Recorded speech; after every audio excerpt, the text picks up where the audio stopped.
بہت شکریہ جناب اسپیکر صاحب. بسم اللہ الرحمن الرحیم. سب سے پہلے تو میں صدر آصف علی زرداری صاحب کو مبارکباد پیش کرتی ہوں کہ انہوں نے بحیثیت سویلین سیکنڈ ٹائم مملکت پاکستان کے صدر منتخب ہوئے اور اس پارلیمان سے خطاب کیا. اور یہ کریڈٹ بھی پاکستان پیپلز پارٹی کو ہی جاتا ہے کہ اس نے ہمیشہ پاکستان کی تاریخ میں، پاکستان کی پارلیمانی تاریخ میں، سیاسی تاریخ میں تاریخ رقم کی. خواہ وہ فرسٹ اسپیکر نیشنل اسمبلی ہو، first deputy speaker national assembly ہو، فرسٹ ویمن پرائم منسٹر کا اعزاز پاکستان پیپلز پارٹی کو جاتا ہے. اسی طرح ہم نے 2008 سے 13 تک جتنی باتیں ابھی میرے بھائی نے کی وہ سب پہ ہم نے امپلیمنٹ کر کے دکھایا. نہ صرف 2013 سے بلکہ جب ہماری 70s میں حکومت تھی اس وقت دنیا بھر میں لوگوں کے لیے روزگار کھولے گئے، اس وقت پاکستانیوں کو آئیڈینٹی دی گئی، اس وقت لیبر پالیسیز، ایگریکلچر پالیسیز، کسانوں کے لیے پالیسیز، صنعتی پالیسیز، تو تمام کام کر کے دکھائے کہ لوگوں کو روزگار ملا اور غربت اور مہنگائی کو ختم کرنے کے لیے ہم نے وہ اقدامات کیے. ابھی بیرسٹر صاحب فرما رہے تھے کہ جب بی بی اور بھٹو صاحب کو ہینگ کیا گیا ایک نہ کردہ گناہ میں، تو اس وقت بی بی کی عمر میں بتا دوں آپ کو کہ 16-17 سال، 22 سال کی وہ عمر تھی اور وہ باہر نہیں گئی تھی. جس ٹائم بھٹو شہید ذوالفقار علی بھٹو صاحب کو سابق پرائم منسٹر، اس وقت جو پرائم منسٹر تھے، ان کی حکومت کا تختہ پلٹا گیا تو بی بی کو بھی اور بیگم نصرت بھٹو صاحبہ کو بھی پابند سلاسل کیا. اور جس ٹائم پھانسی دی گئی اس وقت بھی ماں بیٹیاں جو تھیں وہ پابند سلاسل تھیں. یہ تاریخ ہے، درست کر لیں. اور پھر پوری زندگی ان کی جمہوریت کی بحالی کے لیے اسٹرگل میں گزری. انہوں نے اپنا پورا خاندان کھویا، 70,000 سے زائد ورکر نے کوڑے کھائے، پھانسیاں لگے، لیکن کبھی یہ آواز نہیں آئی کہ عمران خان نہیں تو پاکستان نہیں. 27 دسمبر کا جب واقعہ ہوتا ہے تو اسپیکر صاحب جس گھر میں موت اتنی ناگہانی اور اتنے بڑے لیڈر کی تو لوگ ہوش و حواس کھو دیتے ہیں. لیکن کوئی ایک کال آپ کو نہیں ملے گی کہ آگ لگا دو، توڑ دو، جلا دو، کہیں نہیں. بلکہ پاکستان کھپے کا نعرہ لگا کے ٹوٹتے ہوئے پاکستان کو، سلگتے ہوئے پاکستان کو بچایا گیا.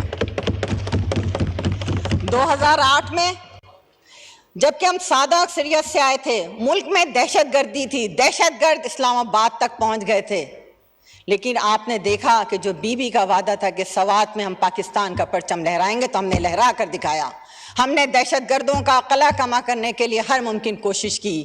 18th امینڈمنٹ جیسی تاریخ ساز لیجسلیشن کر گئے سادہ اکثریت ہونے کے باوجود. ہم نے NFC ایوارڈ، صوبائی خود مختاری جو قائد اعظم کا خواب تھا اسے پورا کر کے دکھایا. یہی ریکنسیلیشن کی پالیسی صدر آصف علی زرداری صاحب لے کر چلے. اس وقت بھی انتشار اور نفرت کی سیاست کو ختم کیا. انہوں نے لسانیت اور عصبیت کی سیاست کو ختم کیا اور ایکول لے کر چلے، تمام پولیٹیکل جماعتوں کو ایکول لے کر چلے اور کوئی بھی سیاسی اسیر جیل میں نہیں تھا.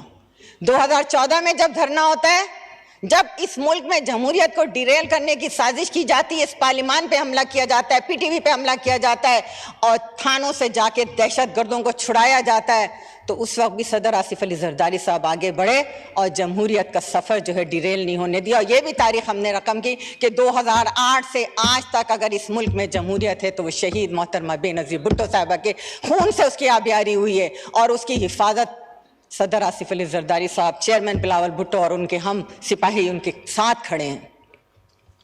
بات ہوتی ہے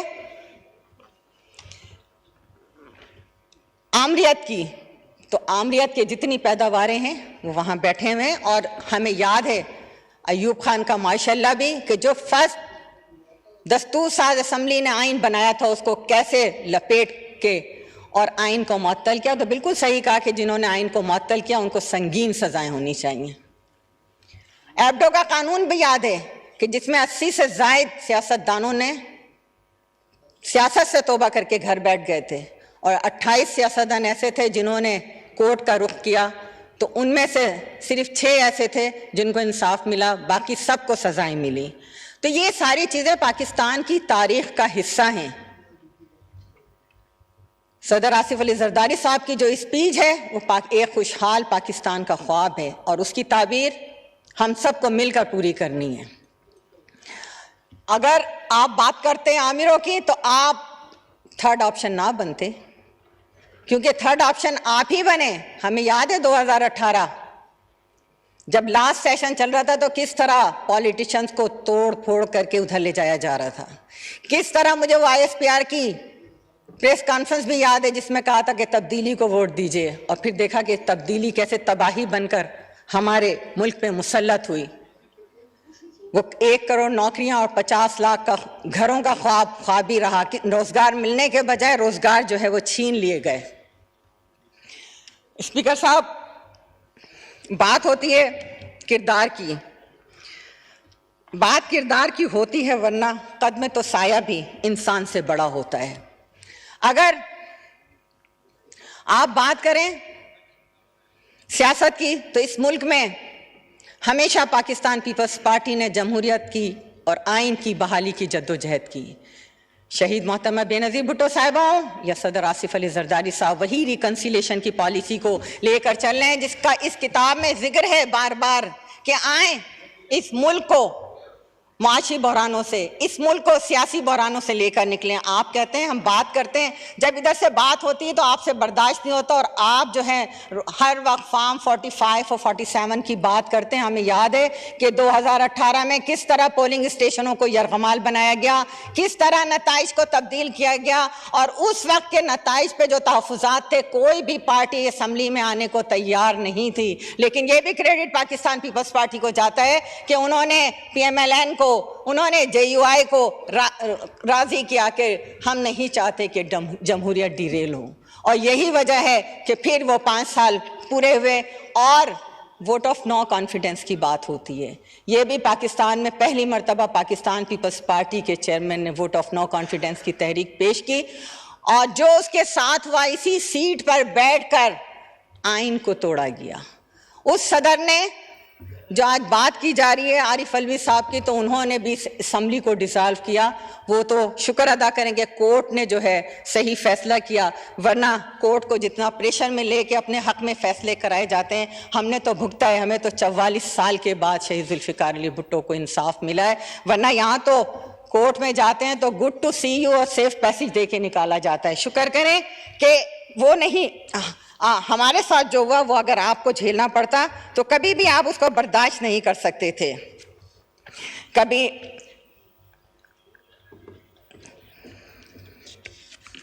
ہمارے پاس وہ ویڈیو ہم نے خود دیکھی ہیں جس میں کہا جاتا تھا کہ عمران نہیں تو پاکستان نہیں، لیکن آج آپ نے دیکھا کہ ہم نے نہ تو کبھی پہلے کہا اور نہ اب وہ بات کرنے کو تیار کریں گے۔ تصور بھی نہیں کر سکتے، پاکستان ہے تو ہم ہیں، پاکستان کی ترقی ہے تو ہم ہیں۔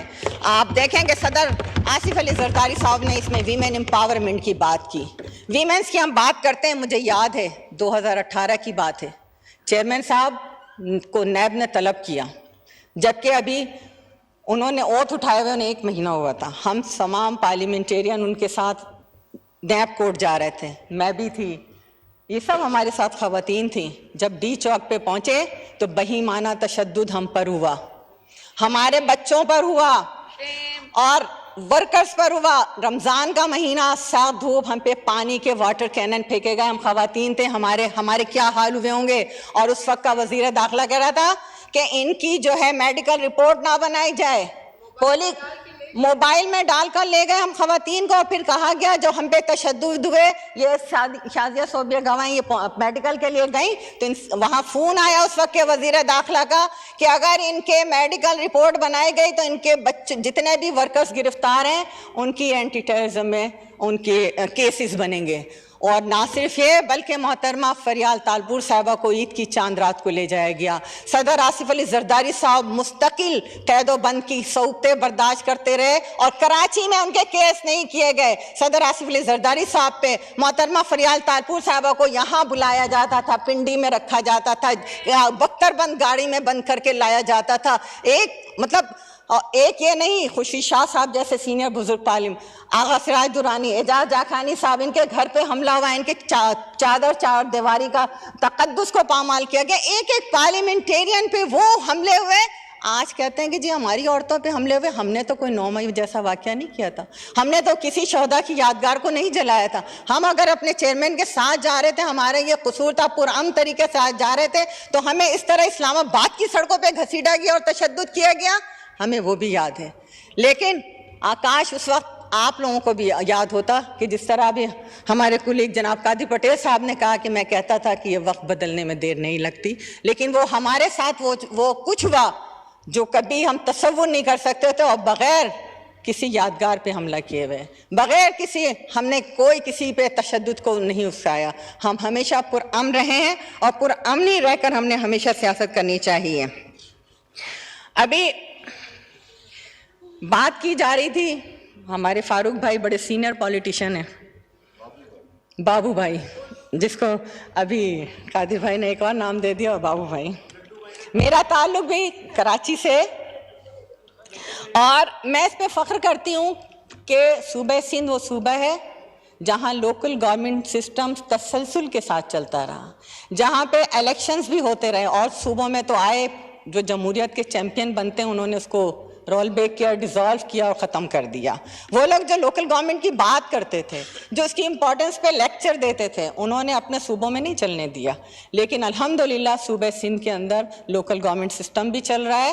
اگر الیکشن میں تاخیر ہوئی تو انہی قوتوں کی وجہ سے جو بار بار کورٹ میں جاتے تھے کہ خدا کے لیے الیکشن روک دو, کیونکہ انہیں اپنی شکست نظر آ رہی تھی.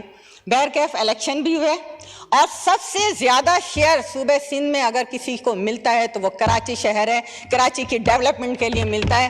کبھی کسی نے اس کو اپریشیٹ نہیں کیا. ہاں, اگر این ایف سی میں صوبہ سندھ کا حصہ کم ملتا ہے تو کسی کی آواز نہیں نکلتی کہ وہ آئیں صوبے کے لیے بات کریں, لسانیت اور عصبیت کو, تفریق کو, انتشار کو, نفرت کو ختم کریں. یہ نہیں ہوگا. اگر ہم مخلص ہیں تو پھر ہمیں صوبے کی بات کرنی چاہیے. اور بات ہوئی جی نوکریاں کراچی کے شہریوں کو مل رہی ہیں. کراچی میں الحمدللہ اب امن ہے, کراچی کی روشنیاں بحال ہیں. اب وہ کراچی نہیں ہے کہ جہاں بوری بند لاشیں ملتی تھیں, جہاں نامعلوم لوگ آتے تھے اور دہشت گردی کرتے تھے, اور روزانہ 10, 15, 20, 25, 30 لاشیں اور 100 قتل بھی ہوئے. کراچی کو روزانہ کی ہڑتالوں سے جو بلین آف روپیز کا نقصان ہوتا تھا, اب وہ نقصان نہیں ہو رہا. اب کراچی کے لوگ اپنی مرضی سے فطرہ بھی دے رہے ہیں, اپنی مرضی سے زکوٰۃ بھی دے رہے ہیں, اپنی مرضی سے قربانی بھی کر رہے ہیں. لیکن ہاں, میں ابھی میرے نالج میں ایک واقعہ آیا, میں بتاؤں, آپ سے عرض کروں کہ میرے ایک جاننے والے ہیں, وہ پارک کی, میں وہاں پہ ان کا کوئی میچ وغیرہ تھا, تو وہ گراؤنڈ میں, تو وہ بتاتے ہیں کہ جی میرے پاس ایک ایم کیو ایم کے پہلے کی تاریخ دہرانی چاہیے لیکن ہو نہیں سکا. وہ آئے, کہنے لگے جی فطرہ دے دیں. انہوں نے کہا لے لیں فطرہ. کہتے نہیں جی آپ کو 6 بکیں لینی ہوں گی. انہوں نے کہا یہ تو نہیں دے سکتے. پھر لوگوں نے ان کو محلوں سے مار کے بھگایا تھا. وہ کام تو نہیں ہو سکتا, اور جس طرح یہ پہلے کرتے تھے. لیکن اگر بات کرتے ہیں تو اس طرح کی بات نہ کریں کہ, اور دوسری بات ابھی بات ہو رہی تھی پتہ نہیں ٹومی کی یا کچھ, تو ٹامی, تو میں آپ جانور کوئی بھی رکھیں, کوئی بھی پالیں, اس کی عادتیں تو نہیں اپنانی چاہیے نا. جب آپ کو کہہ دیا چیئر نے کہ آپ بیٹھ جائیں تو پھر بیٹھ جانا چاہیے, لیکن اس طرح جانوروں کی عادتیں نہیں اپنانی چاہیے. میرے لیے سب قابل احترام ہے. میں غلط نہیں کر رہی, میں بات کو بالکل اسی طرح کر رہی ہوں کہ جو کرنی چاہیے.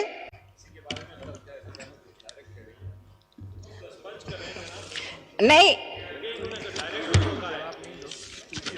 جب آپ کی باری آئے تو آپ بات کر لیجئے گا. اور کراچی کے حوالے سے جو بات کی, انشاءاللہ تعالیٰ کراچی کو روشنیوں کا شہر بنایا ہے, بنائیں گے. صدر صاحب کی بھی پوری کوشش ہے کہ کراچی کے لا اینڈ آرڈر کے حوالے سے جو بات ہوئی, آپ نے دیکھا کہ پریزیڈنٹ صاحب فوراً آئے. کیئر ٹیکر گورنمنٹ میں جو کچھ ہوا اس کی ذمہ داری ہماری نہیں تھی, لیکن جیسے ہی یہ کراچی کے لا اینڈ آرڈر کی بات ہوئی, صدر صاحب آئے, اعلیٰ سطحی اجلاس طلب کیا, اور اس کے بعد سے کراچی میں جرائم پہ کافی حد تک قابو پا لیا گیا. لیکن شکر کریں کہ وہ کراچی جس کا پہلے بد امنی میں 136 نمبر تھا, آج وہ 138 پہ چلا گیا. تو یہ سندھ حکومت کا کارنامہ ہے کہ جو دہشت گردی کو روکا اور بد امنی کو ختم کیا. اور میں عامروں کے لیے وہی بات کروں گی کہ جو انگلی کا سہارا پکڑ کے آتے ہیں اور جو امید کرتے ہیں کہ ہمارے حق میں وہ جو کہتے ہیں کہ پالیٹیشین سے بات نہیں کرنی ہے, ہمیں جو ہے کسی اور سے بات کرنی ہے کہ جس کی انگلی کے پکڑ کے آئے تھے, تو میں یہی کہوں گی ان سے کہ تھرڈ آپشن ختم کریں. میں یہ اس کے لیے ایک شعر ہے کہ اس کے سائے چیرتے رہتے ہیں پسینہ وقت کا, آدمیت دیر تک اس سے رہا ہوتی ہے, آمریت خود ہی کرتی ہے آمر کو فنا, آمریت مرگ عامر سے فنا ہوتی ہے. تو میں جو عامروں کے گود سے پلے انہیں توبہ کرنی چاہیے, انہیں اس بات سے توبہ کرنی چاہیے کہ وہ جس طرح آج پالیٹیشین سے بات کرنے کو تیار نہیں ہے, پالیٹیشین سے بات کریں. جو صدر صاحب نے ویمن امپاورمنٹ کی بات کی, بے نظیر انکم سپورٹ پروگرام پہ بھی تنقید ہوئی. میں اس کے لیے بھی بات کرنا چاہتی ہوں کہ بے نظیر انکم سپورٹ پروگرام کے لیے کہ انہیں کیا پتا کہ بھوک کیا ہوتی ہے. بھوک انہیں پتہ ہوتی ہے جن کے پیٹ خالی ہوتے ہیں. صحیح, یہ پروگرام ان لوگوں کے لیے ہے جن کی انکم 20,000 25,000 30,000 یعنی بہت کم ہوتی ہے. ہم گھروں میں بھی ملازم رکھتے ہیں تو ان کو بھی ہم کوئی 25,000 دے رہا ہوتا ہے, کوئی 30,000, تو ان کا گزارا مشکل ہوتا ہے.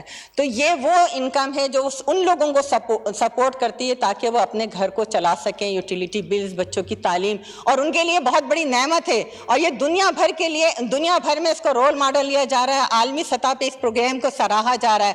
اگر یہ پروگرام نہ ہوتا تو آج غربت بہت زیادہ ہوتی. یہ پروگرام جو ہے بے روزگاروں کے لیے نہیں, یہ انکم سپورٹ پروگرام ہے. ہاں بالکل, بے روزگاری اپنی جگہ ہے. بے روزگاری کو ختم کرنے کے لیے یہ پارلیمان, ہم تمام ممبران کو کوشش کرنی چاہیے کہ جو اس بکس میں لکھا ہے کہ ہمیں ایجوکیشن کے حوالے سے کام کرنا ہے, ہمیں ہیلتھ کے حوالے سے کام کرنا ہے, ہمیں دہشت گردی کے خلاف کام کرنا ہے, ہمیں اس ملک میں امن و امان کے لیے کام کرنا ہے, ہمیں اس ملک میں سیاسی بحران کو ختم کرنے کے لیے کام کرنا ہے, ہمیں اکنامیکل کنڈیشن کو بہتر کرنے کے لیے کام کرنا ہے, ہمیں اپنی فارن پالیسی کو بہتر کرنے کے لیے کام کرنا ہے. ہاں اگر آپ کو کچھ کرنا چاہتے تو سندھ میں جو model of the health programmes ہیں, جو ہاسپٹلز ہیں, اس کو لے کر آئے وفاق کی سطح پر. اسی طرح ایجوکیشن کے حوالے سے سندھ میں جتنا کام ہو رہا ہے, انرجی کے حوالے سے wind energy, solar energy, Thar coal energy. 19 minute ہو گئے, اگر کائنڈلی وائنڈ اپ کریں. Thank you. ہو گیا, شکریہ.